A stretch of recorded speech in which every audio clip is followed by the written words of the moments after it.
જય શ્રી સ્વામિનારાયણ। આશા છે કે તમે બધા ઘરે સ્વસ્થ અને સુરક્ષિત હશો। આજથી ગુજરાતી માધ્યમનું ઓનલાઈન ભણવાનું શરૂ થઈ રહ્યું છે। આજે પ્રથમ દિવસે આપણે હિન્દી ભાષા વિશે થોડુંક જાણીશું અને પ્રથમ પાઠ પણ શીખીશું। આપણી હિન્દીની પાઠ્યપુસ્તિકામાં આવેલી આપણે પ્રથમ પહેલાં અનુક્રમણિકા પર નજર ફેરવીશું।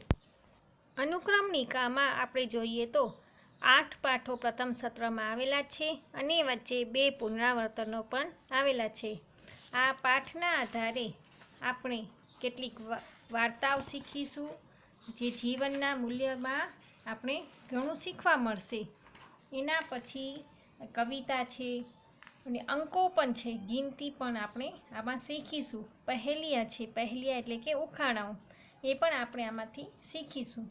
તો આ પાઠ્યપુસ્તિકામાંથી આપણે 2-3 એવી સરસ સરસ વાર્તાઓ શીખવા મળશે જે આપણે જીવનને ઉપયોગી થશે અને આપણે જીવન મૂલ્ય પણ શીખીશું।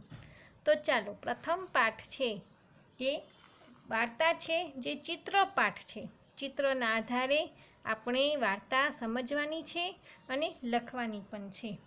આ ચિત્રપાઠમાં એક પાઠ આપેલું છે, તે છે દયાલુ શિકારી।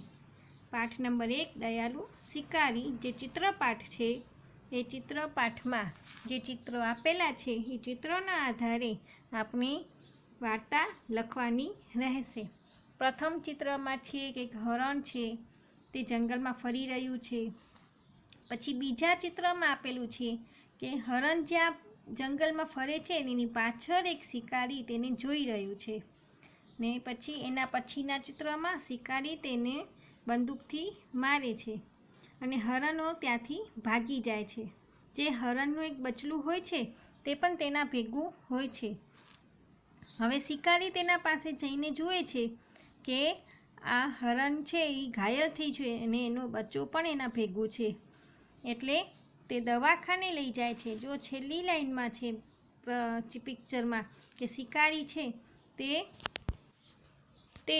દવાખાને એને લઈ જાય છે। દવાખાને તેને સારવાર કરીને પછી તે હરણના બચ્ચાને હરણ પાસે મૂકી જાય છે। આમ આ પાઠમાં આપણે એક શિકારીની માનવતા જોવા મળે છે। ચાલો, હવે આખું વાર્તા આપણે એક હિન્દીમાં સમજી લઈએ। હવે આપણે ચિત્રના આધારે તો સમજી ગયા, પણ હવે વાર્તા આપણે કેમ લખવી? તો હિન્દીમાં હું વાર્તા તમને બોલી જાઉં છું અને પછી તેને સમજીને તમે તમારી ભાષામાં લખજો। एक शिकारी था। एक दिन उसे हिरण का मांस खाने की इच्छा हुई। वह बंदूक लेकर जंगल की ओर चल पड़ा।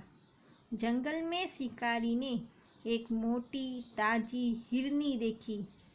वह दूर से दौड़ती हुई उसकी तरफ ही आ रही थी।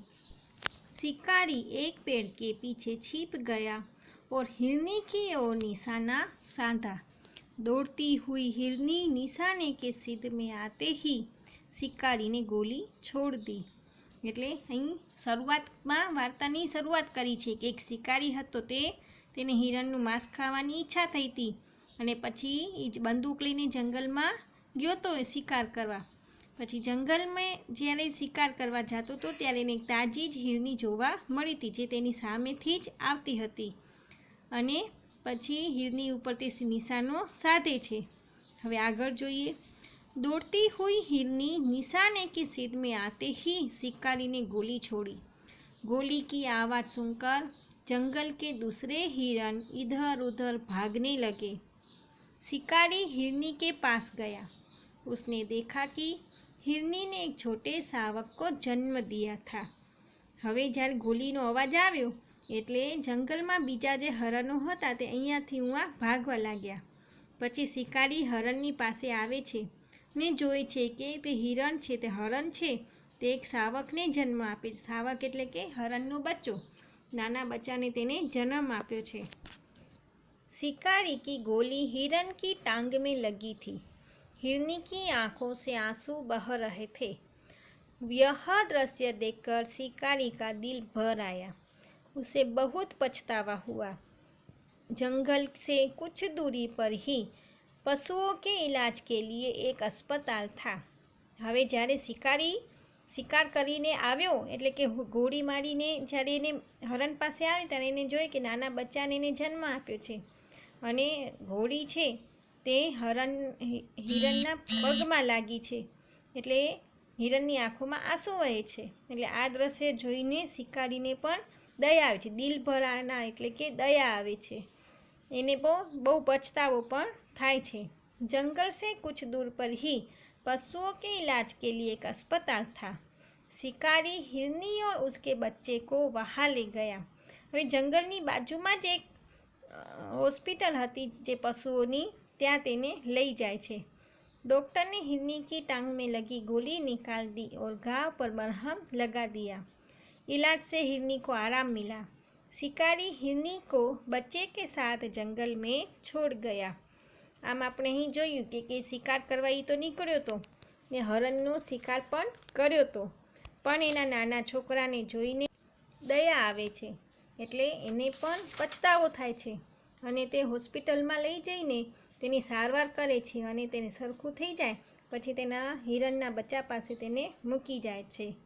આમ આ શિકારીની આપણે અહીંયા માનવતા અને દયાળુ સ્વભાવ એનો જોવા મળે છે.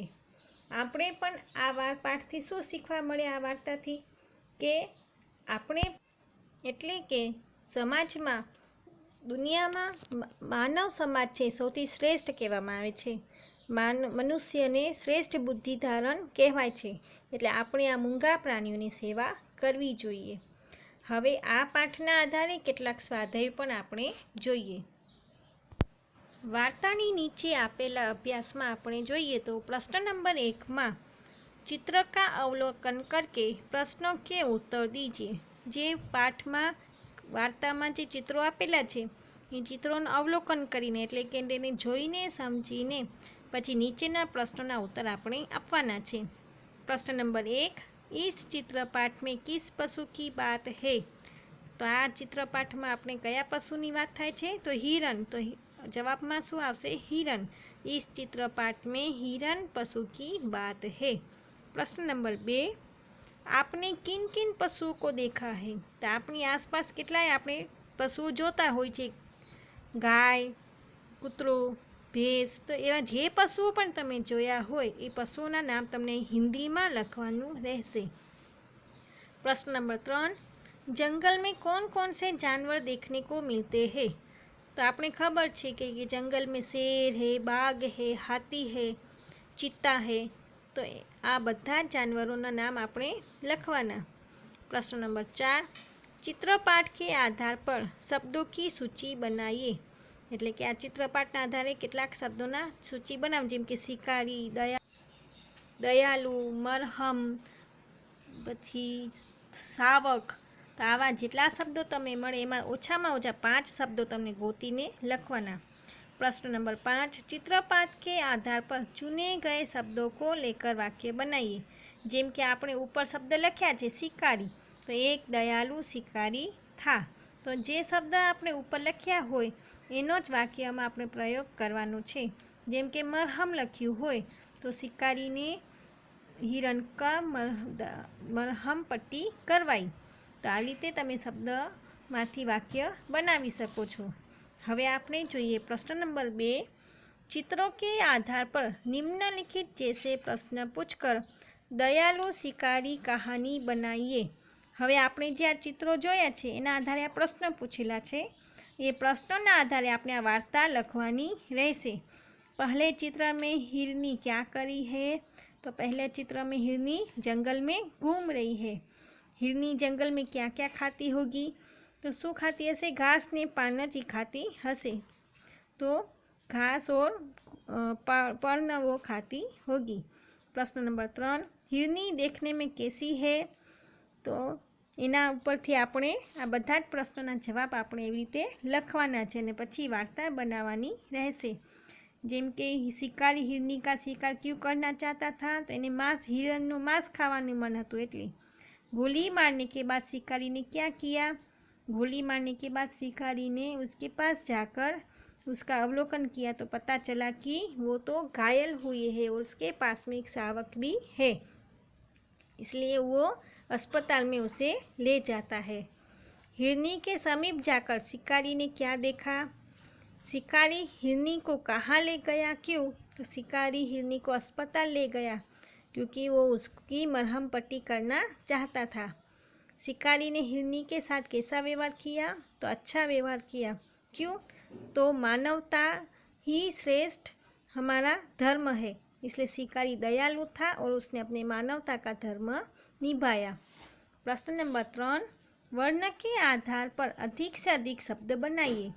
उदाहरण ख, जेम के अहींया वर्ण आपेला छे एमांथी કેટલાક વાક્યો આપણે શબ્દો બનાવવાના રહેશે, જે છે ખરગોશ, ખત્મ, ખાલી, ખાના। એવી રીતે ટ, ડ, મ અને ભ। ટ છે ટમાટર, ટમટમ એટલે ડ થી ડમરું, મ છે મગર, ભ છે ભગત।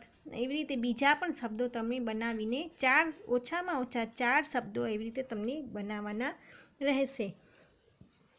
આમ આપણે જોયું કે આપણે આજે સરસ મજાનું પાઠ શીખી ગયા, જે હતું ચિત્રપાઠ। આ ચિત્રના આધારે આપણે સરસ મજાની એક વાર્તા શીખી, જે વાર્તાનું નામ હતું દયાલુ શિકારી। આ વાર્તાના આધારે તમારે આજે હોમવર્કમાં શું કરવાનું રહેશે? તો સૌ પ્રથમ નોટ બનાવવાની છે હિન્દીની। એ નોટમાં તમારું નામ અને ધોરણ લખીને નવા પાને વાર્તાનું નામ એટલે કે પાઠનું નામ લખીને આ વાર્તા તમારે આખી લખવાની છે। વાર્તા લખ્યા પછી પ્રશ્ન નંબર 3, જે વર્ણના આધારે તમારે શબ્દો બનાવવાના છે એ પણ લખવાનું રહેશે। અને ઉપર પ્રશ્ન નંબર 1, જે અવલોકન કરીને આપણે પ્રશ્નોના જવાબ લખવાના છે, આ પણ તમારે હોમવર્કમાં કરવાનું રહેશે।